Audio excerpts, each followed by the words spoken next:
2 here on a Monday edition of the Lombardi Line presented by DraftKings. Alongside Michael Lombardi, Stormy Bonantoni with you. Coming up this hour, we got Step Into My Office, some people that needed talking to from our own Michael Lombardi. We'll get to the lower part of the NFL after we talked about who might have the most regular season wins in the league in hour one, who will have the least, who's going to be the last winless team early on, and of course, plenty of NBA talk here off the top, Michael, which is where I want to begin, because how many people probably just turned the game off last night and went to sleep when they were watching Denver up 20 in the third quarter, only to find out this morning that actually Denver's out of the postseason because of what Minnesota did in the second half?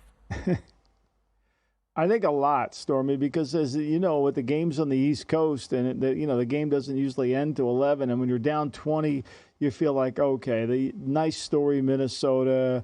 Anthony Edwards was fun to watch, not playing particularly well tonight. They have no chance. And then, with that 5-minute mark in the third, things changed, and all of a sudden it gets, you could feel them in the defensive pressure when they put Naz Reid and Karl Anthony Towns on the Joker. Everything changed, and the supporting cast for Denver never showed up, right? Murray played as well as he could play. Wasn't as effective in the early third, or, it got better in the fourth. And then the Joker took a lot of shots just to get his point total going because it was a challenge in there. They were swarming all over him. And look, this Timberwolves team, again, without their best player playing anywhere near his best, was able to win convincingly. It's an impressive win for Minnesota. Make no mistake about it. And give credit to Tim Connelly, who came from Denver. He put that Denver team together, right? He's the guy responsible for drafting the Joker and Murray and all those players. And he goes to Minnesota when Rodriguez bought the team. That was the first person he hired. And, they brought him in there, and he makes the Gobert trade. A lot of us, me included, was like, how does this work with Karl Anthony Towns and Gobert? And they've made it work. The Conley piece is really a little bit like we talk a lot about this in football, about having a free safety that gets everybody aligned and settles everything down and allows the players to know what's going on. I think Conley is that guy because Joker, after the game, was just ever praising Conley's play on the court. The 15-point halftime deficit for the Timberwolves gives them the largest comeback in Game 7 in NBA playoff history. They were down as many as 20 in the third quarter, come all the way back to win straight up in Denver as a 4.5-point dog. Total in the game stays under 201.5, with the final being 98-90. And now they go face the Dallas Mavericks, where they are a minus 170 favorite. Thought this was interesting looking at the DraftKings latest betting splits on the series with money already coming in. Would it surprise you to learn, Michael, that with these two teams so close largely in the series odds here, minus 170 for the Timberwolves, Mavericks plus 145, that 91% of the handle has come in on Minnesota? Yeah, it's that instant reaction. And I think, to me, you really want to be careful. Max Kleber separated his shoulder in the series, in the Clippers series, and he's been out for a while, and they need him. I mean, he's a veteran player. He's got, he's 6'10", he's long. He gives them another guy to match up, and they need him in there when they play the Thunder. And I think there's rumors, or there's a belief, let's say, that he can come back and play. And I think that's going to be critical if Dallas is to have an opportunity to beat Minnesota. Look, let's make no mistake about it. Dallas is a really good team. They play since the All-Star break, and since they were able to get P.J. Washington and Gafford on their team, they've been really good defensively. And they have two of the best players. I don't think that Minnesota can play the kind of defense that Oklahoma City Thunder played against Luka. I mean, they were physical. Dort was, I thought Dort should have fouled out in the first quarter the way he was playing. And Luka's going to, and he got through that. The next series is going to be like a walk in the park for him because it can't be as difficult as that.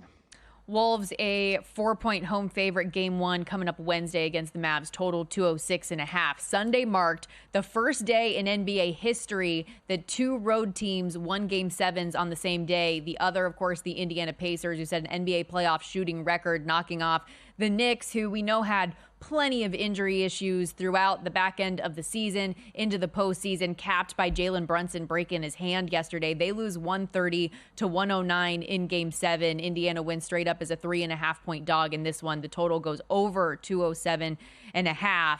But now the Pacers have to face the real test in the Eastern Conference in the Boston Celtics, who are a minus 1,000 favorite in this one. And it is interesting to see in the betting splits, 53% of the handle is on Boston versus 37% of bets. So you see the public probably making a number of small bets, taking the 7-1 on Indiana, whereas the folks out there in sharp bettors that have the big bankroll and don't care what the price is because they're so confident Boston is going to end up walking away the winner in this series, laying minus 1,000.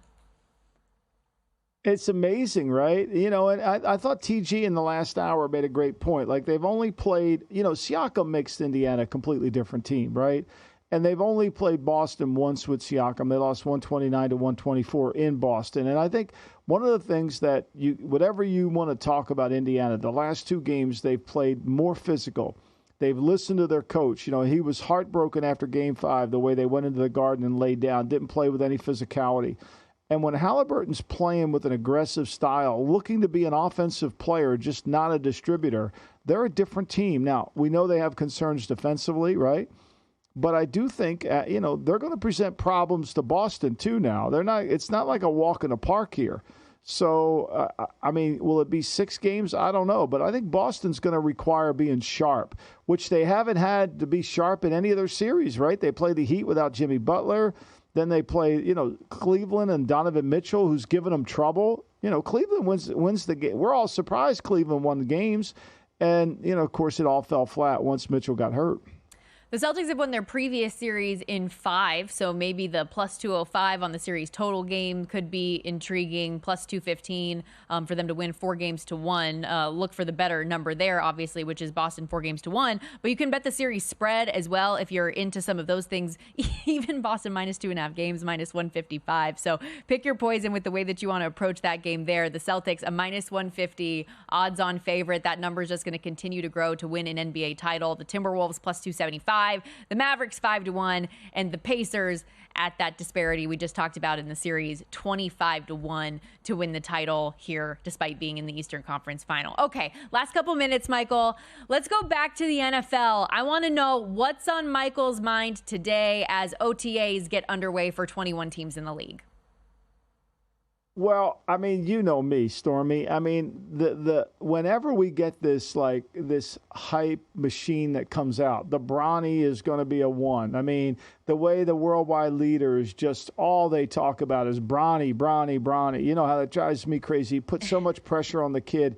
Is the kid, he wasn't even all conference in high school, right? And now he's not, and he doesn't even make all Big Ten, Pac-12, yeah. right? And so now all of a sudden he's this great player. It's the same thing with these mini camps and then you already cited it already. Bryce Young threw a strike down the field to Adam Thielen.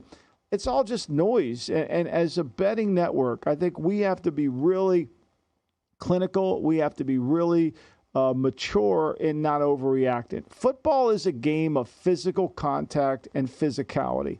And a lot of guys, and I mean a lot of guys, look great without pads on. A lot of guys, especially quarterbacks, throw the ball unbelievably without pads on. But once they get hit and once their eye level comes down, the game changes dramatically. So all I'm trying to say here is warning everyone to not overreact. Enjoy the fruits of what you're listening to about your favorite team. Fall in love with Caleb Williams not having an incomplete and how great Swift looks running out of the backfield. I love it all. Yeah, it means nothing. A ball, it means absolutely nothing. A ball didn't touch the ground. Bryce Young threw a 40-yard dime to Adam Thielen. Yeah, these are the headlines that we're going to see coming out of these camps. You're going to get rave reviews for teams that we all know and expect are going to be bad. But it's because this is the time, right, where we're all excited about the future and the potential of our teams. But because you mentioned the no contact portion of OTAs, right? What else can you tell people that might not understand the offseason calendar, what phase 3 means, and then what the next phase is and how it's different?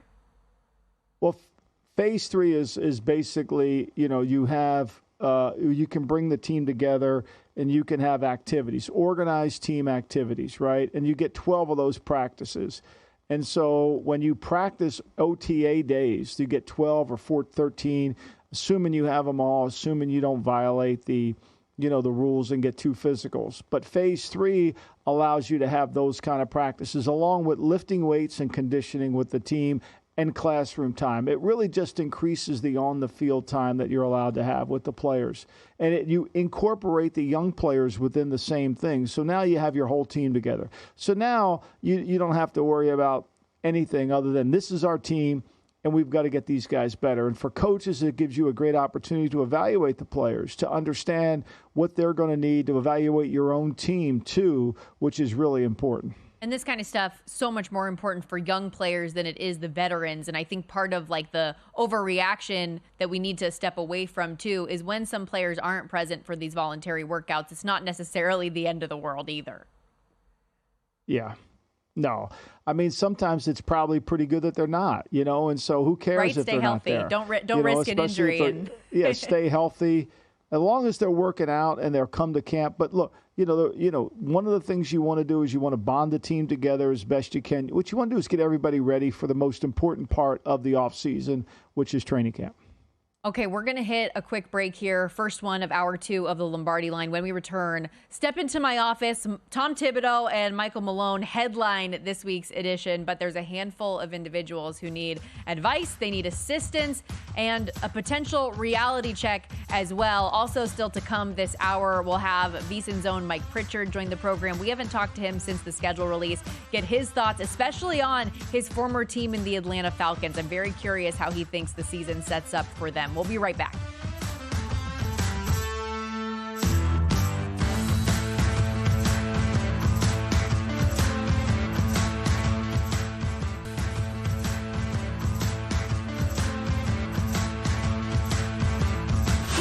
This is the Lombardi Line with former NFL executive Michael Lombardi. Now here is your host, Stormy Buonantony, on VSiN, the sports betting network.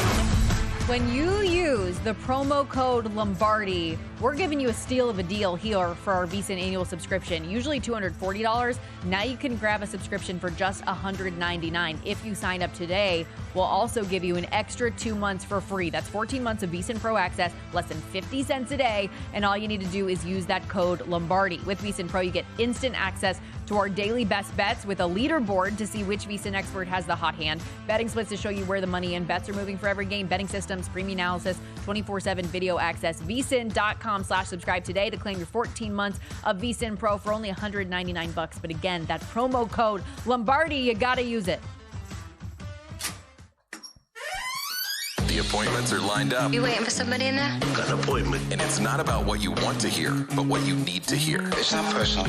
It's strictly business. It's time you and me had a private talk, Winger. Step into my office. It's Step Into My Office with Michael Lombardi. Mr. Lombardi, we'll see you now. Whenever you hear that door crack open, you know some wisdom is about to be on display. It's time for some people to step into Michael Lombardi's office, starting with New York Knicks head coach Tom Thibodeau, who guided the Knicks to a 50-win season, first time for the franchise since 2012-13. But as it was well documented, this is a team that was plagued by injury throughout the course of the back end of the season and when it mattered most in the playoffs, falling in Game 7 of their Round 2 series with the Pacers. Thibodeau's gotten a lot of heavy criticism for his coaching style, potentially leading to those injuries of key players during the run. Tibbs is in the office, Michael. Does he need to change for the Knicks to reach their potential moving forward? One of your dear friends, Tom, Jeff Van Gundy, had a great quote. He says, never take advice from people you wouldn't take criticism from. And all these people telling you how to coach. Can you imagine Big Daddy hammers nails for a living, builds homes, and he's going to tell you how to coach a team. He's going to tell you how many minutes you should operate. Stephen A. Smith sitting there on his throne telling you what you need to do to coach your team. Never coached a day in his life, ever. And they're going to tell you what's wrong with your team and what you need to do. And what you have to do, and I don't need to remind you because you do it better than anybody, is ignore the hell out of them because they have no clue what they're talking about. They have no clue. They want to win, right? So if you play some of the guys that can't play and they get mad at you because you're playing them, but then if you play the other guys too much and you win, they still have something to complain about. So, ignore it. They have no clue. They don't even belong in the conversation. It just clicks and does it. I think the players did a wonderful job of defending you as they said, look, we don't want to come out of the game. It's funny. Michael Jordan played 38 minutes all the time. Nobody complained about that. But now Thibodeau's coaching too hard. It's a joke. It's a complete joke. Do the Knicks need a better bench? Without a doubt. Without a doubt. And I think they'll improve. Without a doubt, they'll improve. Yeah, they need more depth. But to your point, like, this team obviously loves Tom Thibodeau, and they were fighting to stay in the games in a lot of those instances. And also, it's funny because we think about the way that the league has changed over time, and we have guys who are sitting out for rest days, which is, different in the evolution of the league. But Thibodeau saying, I got my best players here. We're trying to win a basketball game. We're going to play them. So, respect what he has done. The team clearly loves and respects him. And let's leave it at that. Let's go to the NFL, where quarterback Tua Tagovailoa is eligible for a contract extension this offseason, which will reportedly be worth over $50 million coming off of the Jared Goff deal. Despite ongoing negotiations, reports indicate Tua is with the Dolphins for the start of OTAs. How should he approach this offseason amid contract discussions? Well, I think one thing, Tua, you've done a great job, is the team connects to you. There's no doubt. The team likes you. The teams feel very comfortable with you.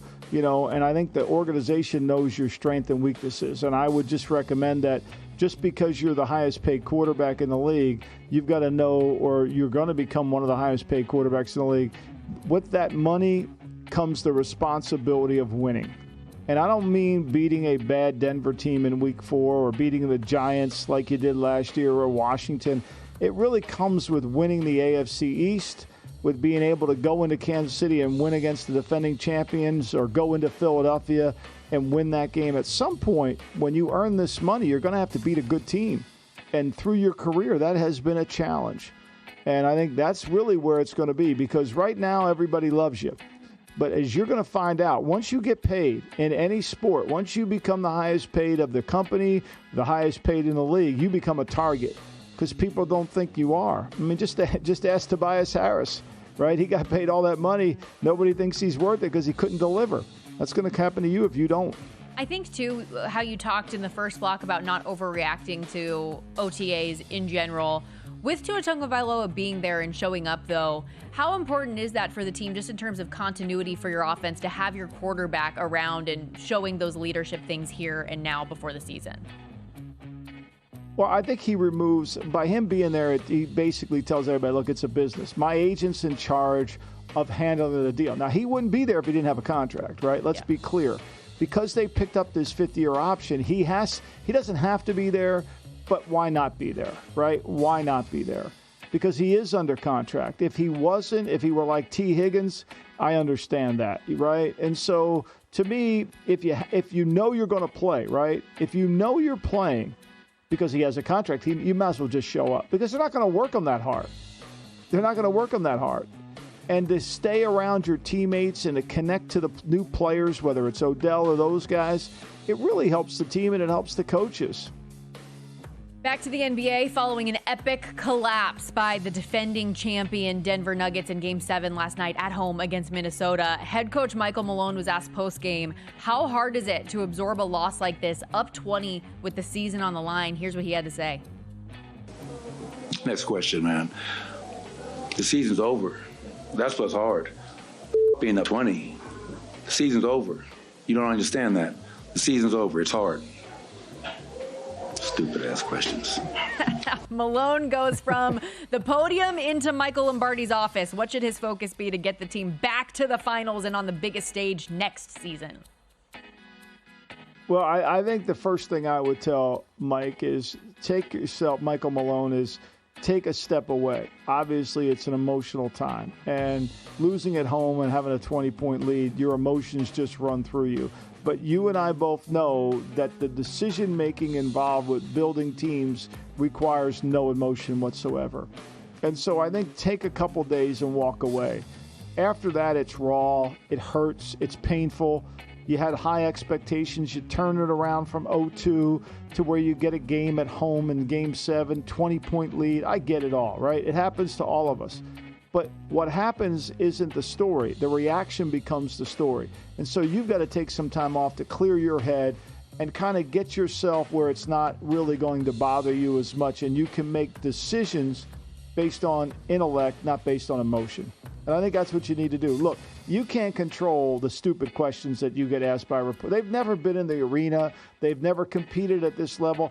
And frankly, they've never had the grief that you had on the stage. So to get mad at them for not understanding where you are, it's just worthless energy that you're giving to them. In fact, you're giving them more to talk about.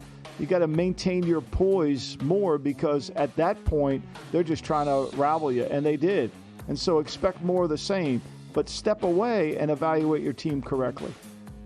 We talked about Tua Tagovailoa and performing once you've been paid. This time last week, Jared Goff signed a 4-year extension worth $212 million, vaulting him to the second highest paid quarterback in the league in terms of average annual value. It's the third big offensive contract handed out this offseason, also taking care of Penei Sewell and Amon-Ra St. Brown. How should the QB1 in Detroit be approaching this year to live up to his contract and keep he and his teammates hungry, Michael?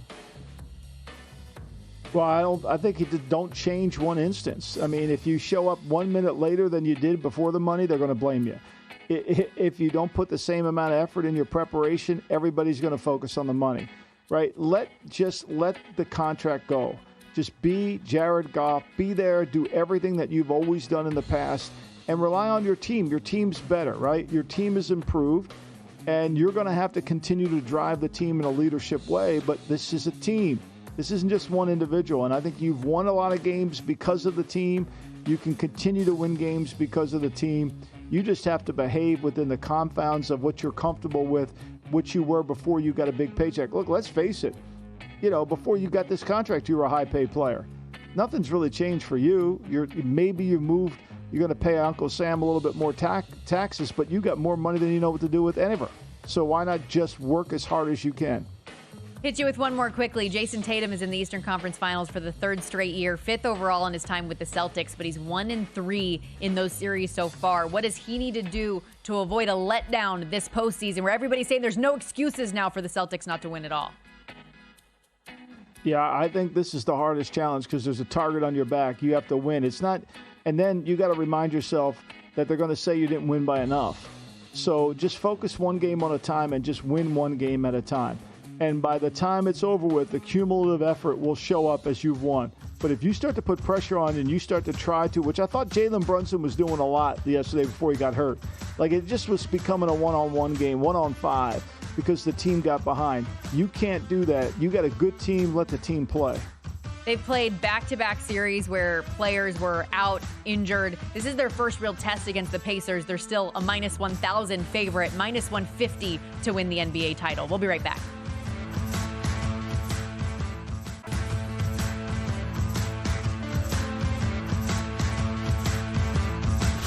This is the Lombardi Line with former NFL executive Michael Lombardi. Now here is your host, Stormy Buonantony, on VSiN, the sports betting network. If you like watching and listening to VSiN, you'll also love VSiN.com, your one-stop shop for all things betting content, best bets from all of our show hosts and guests, betting splits, and exclusive articles, including up right now, VSiN senior NBA analyst Jonathan Von Tobel has previews, picks, and predictions up already for the Eastern and Western Conference Finals. We've got daily write-ups in the NHL, MLB, WNBA, and plenty of NFL offseason content. Adam Burke yesterday posted a blueprint for all 18 weeks of Survivor, and our guy Dave Tooley has an early deep dive on the Week 1 schedule. Let's keep that NFL talk rolling here as we welcome you back to the Lombardi Line alongside Michael Lombardi, Stormy Buonantony with you. Mike Pritchard back in the Monday rotation. VSiN lead NFL analyst joins us on the Progressive guest line. Former wideout in the league for around a decade, first-round pick, college football national champion, who, as I look over your shoulder right now, we're used to seeing the Colorado jersey, but there has been a change from the Atlanta Falcons to the Denver Broncos behind you, my friend. What's happened here? Why are you taking down the Dirty Birds? Well, the Dirty Birds have gotten more dirty in offseason. I could sum it up that way. But no, I think it's time for a rotation. I rock the Falcons and the Buffs because of primetime, right? There was a connection there. And he helped me overcome that win total last year for the Colorado Buffaloes. So I love that. So it's just a little good karma, but this isn't about karma now. I just wanted to change it up. I think I'll have a rotation this year. I'll throw up the Seattle Seahawks, maybe some all-star games I was in as well. Mike, they just announced today that Colorado sold out every home game for the Buffalo season, which is another great tribute to Dion and his coaching. And then let's shift over to that other jersey, the Broncos, 4.5 on a win total. Am I right with that? I think it's 4.5, right, Stormy? We're talking about 4.5 or 5.5, somewhere in there on Denver's win total. To me, that seems awfully light for a Sean Payton coach team. I don't care that they have Bo Nix or not. Yeah. Yeah, you know what? It is light. I mean, I think if you look at the history of the Broncos, too, I mean, they've been in turmoil ever since that Super Bowl. Peyton Manning, Gary Kubiak, and John Elway's all gone, and they got a new ownership now. But, the Broncos, they've been one of those teams that have suffered those losing seasons. Sharp Football had this on Twitter. It was awesome about the number of losing seasons the last 10 years, and the Broncos are at the top almost at 7. So it's more about culture change. I do think they are rebuilding, Michael, and, with Bo Nix and Lombardi and, Sean Payton, what they want to do with that offense, Cortland Sutton holding out, I think, and then retooling the defense too. I'm not going to be fooled by the fact that they are rebuilding, though. But could they overcome 5.5? I mean, I don't know. That's the wait and see approach for me right there. But we'll see. I mean, Sean Payton, he's got a lot to prove in my eyes because I think he's a great coach. He's a great coach with Drew Brees. But is he a great coach? And I'm eager to find that out this year. Well, and now to your point about bringing in Bo Nix, he has the guy that he wanted, and he took him early in the draft. We'll see how things play out there. And to your point about the 5.5 win total potentially being light, the betting market thinks so as well. -135 to the over on that win total price. Also, to go back to the Dirty Birds and the Atlanta Falcons, who you decidedly take down in a season where they have the highest expectations that they've had in a while to get back to the playoffs for the first time in a long time. When you looked at the schedule release last week, how did you think that things set up for your former team going into this year? Well, Stormy, I thought they had a chance to go from worst to first last year because they won 7 games. And then last year they had one of the weakest schedules out there. And it's set up perfectly for them, too, in terms of the dome games they were going to play. They're going to avoid a lot of cold weather games as well. But it cost Arthur Smith his job. It cost the quarterback situation. They never really solidified that. I think Kirk Cousins will solidify it, although the Falcons are going into the regular season or into the offseason, going through the offseason with some question marks, right? I mean, if you look at this roster, they should overachieve big time. I believe so. And in that division, they really have a chance to win a division. But the Falcons find a way to underachieve each and every year. And is Kirk Cousins the difference maker? I think he's a hell of a leader. I think the players will gravitate towards him. He's an elder statesman kind of player too. And maybe for that youth on that offensive side of the ball, that's going to be helpful. But Raheem Morris, I keep going back there, right? He's a hell of a defensive coordinator with Aaron Donald and, Von Miller and all these guys that went to Super Bowl with. But before that, Raheem Morris, there's a lot of questions there. So I think he's got a lot to prove on top of the fact that they didn't help out Kirk Cousins in that locker room with credibility and in really establishing a certain culture and a certain direction that they want to go in. Hey, Mike, I want to ask you, when I looked at the schedule, having played in the league, you don't really know who you're playing until the week you play them based on the injury report. But, when I looked over it, I thought, God, it's going to be really hard in Survivor this year. I know New England's probably not going to be very good. Same thing with Carolina. But I know you play contest with your group. I mean, are you going to do Survivor? And don't you feel like this is going to be a really hard season based on where the teams are? I am going to do Survivor. I'm eagerly looking forward to that, to be honest with you. Well, there's outliers, and we know there's outliers each and every year. I mean, a couple of years ago, the Giants come to mind. Last year it was Houston. This year, there's a laundry list of teams that could be outliers. I don't know if Chicago's an outlier. What I mean by that, low expectations, and all of a sudden they surprise people, and you can get on that train and win some money. And I think you could utilize that, too, from a Survivor standpoint.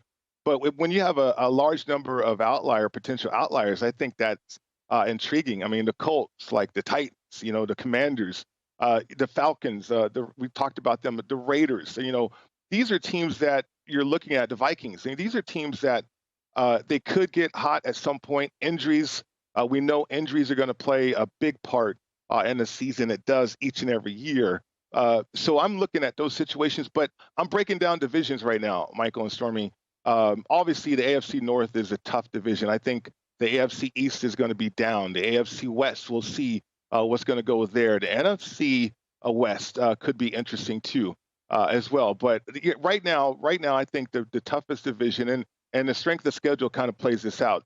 The AFC North is really going to be difficult to decide that one. Yeah, particularly difficult schedule laying out for the Pittsburgh Steelers, who have all of those division games the back end of the season. But to your point about the NFC West, I know that's something Michael and I have talked about a lot as well. In addition to the 49ers, who are trying to get back to a Super Bowl, you have the Rams, who took a big step back forward last year, making the playoffs. The Seattle Seahawks, who should be better than they were last year. The Cardinals getting comfortable with Kyler Murray back and getting comfortable with that coaching staff. Could be a better division than we've seen recently. Today also marks the start of OTAs for 21 different teams around the league. Pritch, how important was this offseason time for you, and how different did OTAs look back then compared to now? Well, OTAs, I mean, I don't know if they really existed. That's a good You're way to right. say it. I mean, they're just like a glorified jogging session a lot of times now. But no, we were in pads. I mean, we were in helmets and shoulder pads, Stormy. We had multiple mini camps. There wasn't a such thing in the CBA as no contact, right? And coaches love to have as many drills as they could. You know, as a rookie, I went to every offseason mini camp going into the year because we knew there was a good chance I could hold out, which I did. But by going through the offseason training and really getting used to the league and to my teammates, that helped me kind of accelerate that learning curve or flatten that learning curve. So OTAs, I think, is so much different now, but guys are around, right? You know, mini camps back when I was playing, guys would take off for a while and then they would show up for the mini camps. But for the most part, guys are around and that continuity really gets established early on. And I think that's what's taking place right now with the OTAs. Mike, as you go over this, right, and in week one, is there one game that just jumped out of you in week one that you said, boy, that one's too enticing, I got to make a bet on that one? Yeah, I mean, the Steelers, I think week one, and I'm not a handicapper, but week one, a chance to get the Steelers at +2.5. And we just talked about that with the Falcons, right? Tomlin, I think coaches make a huge difference. And I thought the draft went well for the Steelers. I think they can do a lot of things offensively, and they're more their nature. They want a game to go into the fourth quarter, right? And they have Russell Wilson, they have Fields, to where if that game is in the fourth quarter, maybe they can make enough plays, and they have playmakers too. But I think the Steelers' defense is going to be improved if they can stay healthy, and that's a big part, right? And they're going to need that, certainly with this schedule that they have. But I thought that was an intriguing line right now, just to catch that right now, if you're interested. In the month of May. Yeah, and as you look at it, that +2.5 and even money price, which is always nice when you can get a little better than the -110. Total 43 in the game. Pritch, as always, you're awesome. Thanks so much for joining us today. Thanks a lot for having me. You guys, have a great day.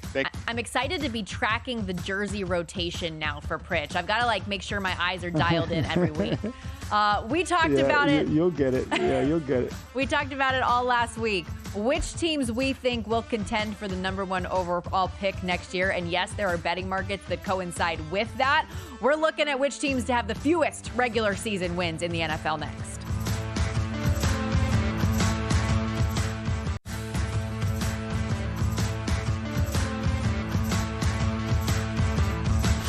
This is the Lombardi Line with former NFL executive Michael Lombardi. Now here is your host, Stormy Buonantony, on VSiN, the sports betting network. We're so close to crowning an NBA champion, and with the action heating up on the court, it's even hotter at DraftKings Sportsbook, an official sports betting partner of the NBA. New to DraftKings? Well, listen up. New customers can get a no-sweat bet up to $1,500. Just deposit at least $5, and you'll get a bonus bet back equal to your first bet if it doesn't hit. Download the DraftKings Sportsbook app now and use the code VSiN, VSIN. The crown is yours. Putting a bow on the show today, final segment of the Lombardi Line alongside Michael Lombardi, Stormy Bonantoni with you. Time for our pro tip of the day, and if it's your first time joining us, we do this every day. Each and every show here at VSiN does as well. You can find all of our pro tips on VSiN.com, searchable by sport and by show. But Michael, a theme of the day today has definitely been OTAs with 21 teams getting underway today and not overreacting to that. So our pro tip: don't fixate on individual practice reports, tweets that we see coming out from journalists that are covering each and every one of these teams. Take that holistic approach to your offseason evaluation. Look at the schedule. Look at the roster turnover. Pay attention to injuries more than anything else, right? No question. Injuries. And the other thing we have to pay attention to is rehab, right? Who is coming back from the injuries, right? You know, I mean, is Daniel Jones still out there throwing, or is he time away? And then, you know, it's like Bill Walsh used to often say, tell me what I don't see. Like, what aren't we seeing? Today, Elliott had a really interesting thing that Bailey Zappi got a lot of reps up at the New England practice. Now, New England's, you know, they're going to do the opposite of Belichick there, right? So, you know, the media was closed, only allowed in a certain amount of time, yada, yada, yada. Now, you know, everybody's happy. We're going to Dairy Queen after the game, you know, all that stuff. So, that today they noticed that Zappi's not taking he took all the reps, May's not given. Well, there's a reason for that, right? Like, they know people are watching, okay? They know the reporters. And if May goes out there and doesn't look good, it doesn't send messaging off to the right career, right? So they want to make sure that before they put him out there where the world can see, they know people are watching, that they want to make sure he's fine-tuned into it. It's smart. I'm not saying this is a negative towards New England at all. I think it's really smart. I think it's something that you have to do. Yeah, protecting their young quarterback, which is why, as we've talked about, we don't expect him to be the starter day one. They brought in Jacoby Brissett for a reason. There's always teams each and every year we see ruining quarterbacks rather than developing them. So let's see what they can do to grow Drake May and not throw him in there prematurely. Which, though, because of the struggles that New England has had at quarterback, the struggles that New England has had in general the last couple of years, is why, as we look at some of these odds for teams to have the fewest wins in the regular season, the Patriots are right up there with the Carolina Panthers, who were the worst team in the league last year, both plus 450 favorites to have the fewest regular season wins. And because of the way their season starts, plus 750, they're the shortest shot to be the last winless team. You look at the way they open the year, Michael, at Cincinnati, then against Seattle, at the Jets, at the 49ers, home versus Miami, home versus the Houston Texans, who won a playoff game last year, and then an international game against the Jags, the Jets again. It is a gauntlet, at least on paper, and we know this game is played on grass, okay? It is different once we get out there, but on paper, it looks really tough for the Patriots out the gates. Look, anytime, yeah, I agree. I think it's a hard schedule, and I think it's going to be a rookie coach, a lot of people to manage, 27 coaches on the coaching staff. How's it all going to come together? You know, offensive line question marks, playmaking question marks. It's going to be a challenge for Mayo to get this all together. A first-time coach, really. You know, I know he was working with the defense and all that. Stephen Belichick, all the defense. Mayo was there, but he's a young, inexperienced coach. Let's be clear. I think it's always challenging in those situations. And look, anytime you're going to put together this list of, okay, who could have the worst record, you always start with the quarterback. I mean, you have to start there, right? And so, you know, even that doesn't solve the problem. Because you remember when Deshaun Watson was on the Texans, they were, 4-12 one year? I mean, they couldn't win any games with him at quarterback, and he was lighting it up. So a lot of it is the quarterback and then the rest of the team, especially if there's bad offensive line play. That can get you every time. I mean, it's one of the reasons why Seattle was unable to win some of those games. Their line was injured most of the year. Same thing with their defense. They couldn't get any stops. So I think you have to be careful just limiting it to quarterbacks. Yeah, and you look at New England, 4-13 last year. They lost 3 games or something like that the back half of the schedule, despite only allowing 13 or fewer points. So, I mean, that's crazy to lose games in that fashion. Their win total this year, 4.5. Juice to the over at -160. But I want to go back to the start of the schedule because, again, plus 750 for them to be the last winless team. What do you think their record's going to be after 8 weeks? Just based on what we know about the teams right now, 8 weeks in, so through that Jets game, week 8, what do you think their record will be? Oh, let's see here. When you look at it, right? Cincy's going to be a hard game. They got that Seattle at home. Could they steal one young? I don't know. With a defense that'll be multiple, road games are going to be hard for this team, especially with the offensive line. I think they could be 0-6 when they take that trip over to London. And, when they go over to London to play, I think it's in London, right? They come back and play the Jets the next week at home. They don't get the bye week until week 14. So I think the Jacksonville game's a possibility. The Jets at home, depending on where the Jets are in week 8 of the season's a possibility. Certainly Tennessee's a possibility. But, Chicago, the Rams, Miami, and the Colts, they're going to be – it's hard. I got to be honest with you. I don't find a lot of wins here, especially playing Buffalo twice. Now, maybe the last Buffalo game won't count, and that could get you over. If you can find 3 wins or 4 wins before Week 17, you got a chance to cash it because maybe Buffalo won't need that win. Yeah, it's a great point. Again, Patriots plus 450, fewest regular season wins, as well as the Carolina Panthers, who, I don't know, Michael, I told you, I'm trying to be optimistic. They spent a lot of money on their offensive line, which was a huge issue for their young quarterback. He's going to be his second year in. Granted, new coaching staff, though, which is always going to be challenging for any young player. How do you view the Panthers this year? I think they have to be better, right? I think they're going to be better defensively. I just think they're going to be better coached. I think it was unfair that they were poorly coached last year, really poorly coached. Offensively, now defensively, they kept Evero, which I think will certainly help, because it'll be his second year on the job. But I think, to me, they have to be better, Stormy. They're going to be coordinated offensively, which is something they weren't last year at all. And I think with Canales coming in there, now, do I think they're going to be elite? No, but I think they're going to be better than they were. I think 5's a stretch for them too, right? Look, they play Arizona, Tampa, and Atlanta. Now, they play Tampa and Atlanta on the road at the end of the year.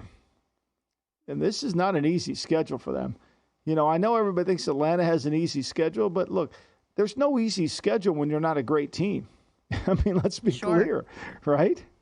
Yeah, no question about it. The Titans also, a new coaching staff coming in. They and the Broncos both at plus 650 for fewest regular season wins. The Giants, a team that you and I have talked about, is maybe they too could be in contention for one of the worst teams. They're 10-1. The Commanders 11-1 to have the fewest regular season wins. Any other teams on here you think could be worth a look, Michael, for the fewest wins? I think the Titans are really worth a look because I don't buy into Levis. And if they're going to be an 11 team and put the burden of responsibility on Levis, which is what they're going to do in the Brian Callahan offense, right? I'm not sure Spears and Pollard are in the running game that can carry them. They want to be a spread team. They want to spread you out. They want to throw. Are they good enough on defense, right? Are they going to be able to play good enough defensively in the front 7 and with their linebacking core?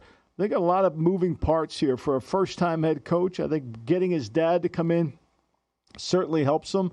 I think, we've always ignored Arizona, too, here, as if Arizona is, just because they've improved their team. But are we sure Kyler Murray's a good player? Are we sure of that? Have you watched him the last 2 years? I know he only played in 10 games past year coming off the knee, but are we sure he's a good player? I'm not. I'm not sure that people haven't figured him out. We'll see. And if he better win more than 4 games what they're paying him, right? He better win more than 4 for what they're paying him. No question about it. And even without Kyler Murray, the front half of last year, they lost a ton of games, but they were chippy, they were scrappy. They got better and won more games when Kyler Murray did step in. So you hope they can carry some of that over and put things together. 17-1 for Arizona to have the fewest regular season wins. And you know what's funny, Michael? I asked you 14-1 for a team to go 17-0 this year. Is that enough? We said no. For a team to go 0-17, for a team to go 0-17 though, Michael, you're getting even worse odds. It's only 10-1. So I can't bet either one of those things, unfortunately. I think the reason for that, Stormy, is because of the laydown in the last weekend. The way the schedule goes, that weekend could be a laydown and somebody's going to grab a win. It's hard. I understand in the NFL, it's hard to win games. Think about it. The Panthers beat the Texans last year. Exactly. The Panthers beat the Texans last year. That was their first win. Exactly, Michael. And that's it's hard to win every game, but it's really hard to lose every game in the NFL too. At the end of the day, like these are still the best at what they do at their craft compared to anybody else in the world. So that's a wrap. Today's Lombardi Line went by too quickly. We'll be back tomorrow, same time, same place. Good luck, everybody, with your bets today.